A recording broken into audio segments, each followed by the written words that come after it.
Lorsque Satan veut tromper une personne, veut tromper un mari, veut tromper une femme, veut tromper quelqu'un dans une famille, veut égarer une destinée, très souvent, il utilise le chemin de déguisement. Le but de déguisement, c'est lorsqu'on veut vous tromper. C'est pour cela, dans tous les songes, ayez beaucoup de discernement. Vous allez attraper quelqu'un de sorcier. Vous allez attraper votre femme ou votre mari d'adultère, alors qu'il n'y a rien. Parce que Satan peut tromper aussi dans votre mariage, en vous disant que votre femme est en train de vous tromper. Je vais vous révéler à la fin comment discerner si on a porté le visage de quelqu'un ou c'est un vrai songe. C'est tellement important de comprendre cela. Vous allez éviter de faire le business avec quelqu'un juste parce que vous avez rêvé de cette personne-là et vous avez vu la personne en train de vous grimacer dans les songes, en train de vous faire ah, vous avez dit que cette personne est vraiment sorcière. Alors que la personne n'est pas sorcière, mais on a pris son visage pour vous tromper. Deuxièmement, je disais, lorsqu'on veut égarer une destinée, Satan va utiliser les déguisements. La plupart des religions, je voulais dire, ont commencé par de fausses visitations. Toutes les religions diaboliques ou tous les sectes, la plupart ont commencé avec, soi-disant, un ange était apparu à notre prophète. Toutes les religions, mais la plupart des religions, si vous regardez, vous entendrez la même chose. Notre prophète, un ange est apparu à un prophète, à notre prophète, et il lui a dit de commencer cette religion. Ainsi, on a toutes les religions. Vous comprenez? Ce sont des déguisements des Satan ou du diable qui a pris le visage des anges pour se révéler à ces hommes. Et ces hommes ont commencé des religions qui sont des fausses religions. Troisièmement, lorsqu'on veut détruire une personne, en attirant, on veut détruire une personne, on utilise aussi les déguisements. On va vous attirer vers le mensonge par la part, par le désir, par l'envie. On va vous montrer des choses qui ne sont pas vraies. Et je me rappelle, on avait un frère ici à l'église. À l'époque, on était à Momboyo. Alors, ce frère, je lui avais donné l'argent pour payer les frais académiques. Et une partie, ses parents, sa mère lui avait donné. Alors, il est parti au marché en ville. Il va croiser un homme qui l'appelle.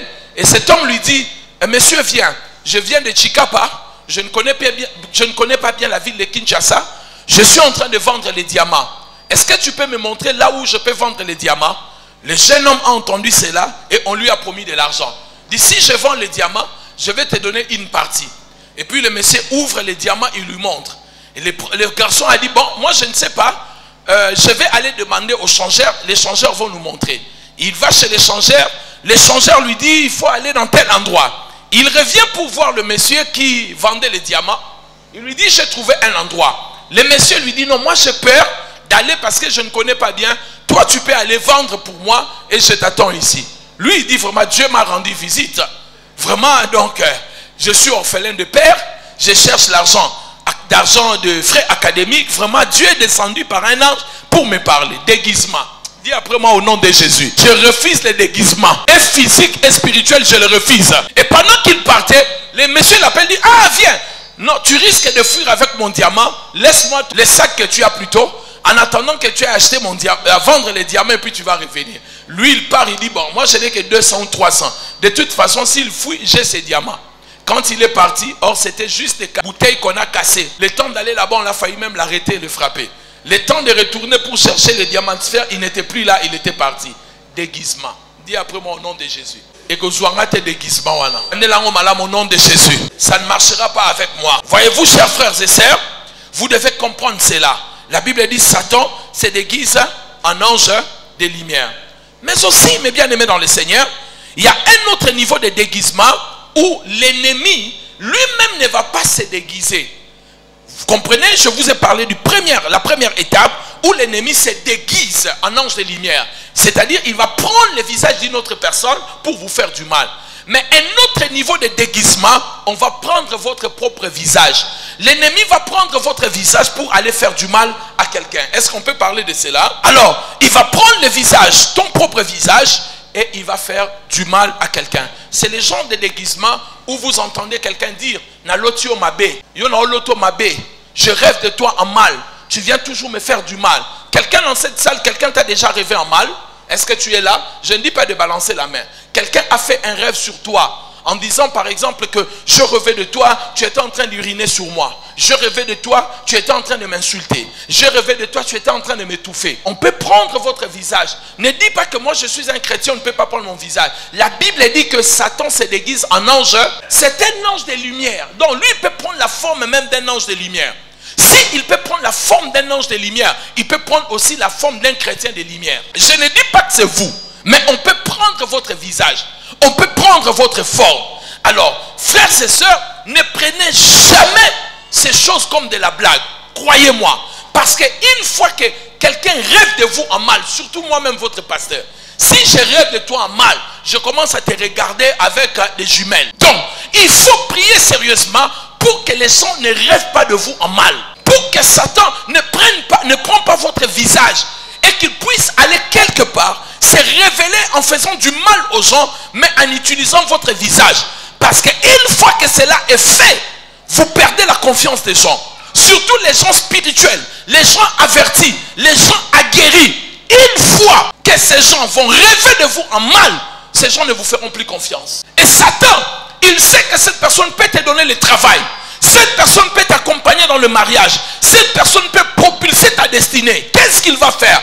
Comme il n'arrive pas à te détruire, il va seulement prendre ton visage et il va aller envoûter la personne là qui est censée t'aider dans la vie. Et cette personne va te voir. Au lieu de voir le diable ou les démons ou les sorciers, cette personne va voir ton visage. Et en ce moment-là, la personne perd confiance en toi. Dis après moi au nom de Jésus. Dis-le avec foi au nom de Jésus. Mon visage ne sera pas utilisé dans la sorcellerie. On ne prendra pas mon visage et on n'utilisera pas mon visage. Je dis cela, je refuse au nom de Jésus. Si tu le crois, dis Amen 5 fois, on y va. Alors qu'est-ce qui se passe maintenant? Lorsqu'on prend votre visage, quelles sont les conséquences? Les gens vont commencer à te rêver en mal. Et une fois que les gens vont commencer à te rêver en mal, il faut comprendre, mes bien-aimés dans le Seigneur, les gens vont perdre confiance en toi. Premièrement, les gens vont perdre confiance. Pourquoi il utilise le visage des gens? Pour que les gens perdent confiance en vous. C'est pour cela qu'il faut prier avant de dormir.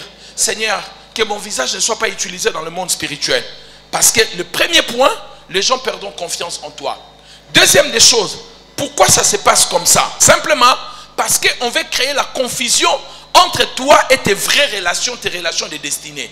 Priez pour vos relations de destinée, mes amis. Priez pour les gens, les amis, les gens qui peuvent vous aider à devenir quelqu'un. Satan peut apparaître dans les songes de ces personnes en utilisant ton visage pour t'accuser dans les choses que tu ne fais pas. Même dans le mariage, Satan peut utiliser des choses comme ça. Ta femme ou ton mari commence à te rêver en mal. Au moins, la 3 heures, comment finir téléphone. Il vient de rêver à 2 heures. Que tu es en train de le tromper. Et à 3 heures, il commence à vérifier. Tu n'as rien fait.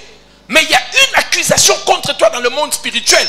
On est en train d'utiliser ton visage. Dis après moi au nom de Jésus. Mon visage ne sera pas utilisé. Je refuse qu'on porte mon visage dans le monde des ténèbres. Au nom de Jésus de Nazareth. Quelqu'un me dit amen bien. Ils peuvent créer la confusion. Troisièmement, lorsqu'on veut vous salir, on va prendre aussi votre visage. Vous comprenez? Quelqu'un me dit amen bien.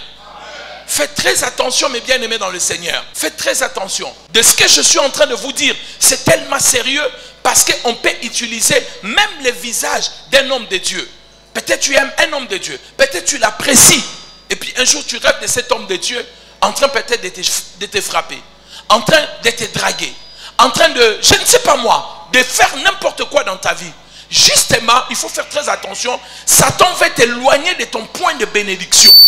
Et comme il va t'éloigner de tes points de bénédiction, qu'est-ce qu'il va faire? Il va prendre le visage de cet homme de Dieu et tu vas rêver de cet homme de Dieu en mal. Dès que tu vas rêver, tu vas dire, ah, comment un pasteur? Moi, je peux rêver d'un pasteur comme ça. Je fais quoi? Je quitte cette église-là. Mais il a réussi à te retirer de là. Parce que le fait de rêver, c'est une chose. Mais discerner les rêves, ça n'est une autre.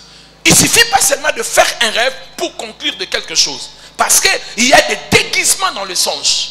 Oui, on rêve des gens dans les songes. Souvenez-vous, mes bien-aimés dans le Seigneur, pour que l'évangile entre en Europe pour la première fois. Paul a rêvé d'un Macédonien qui l'appelait.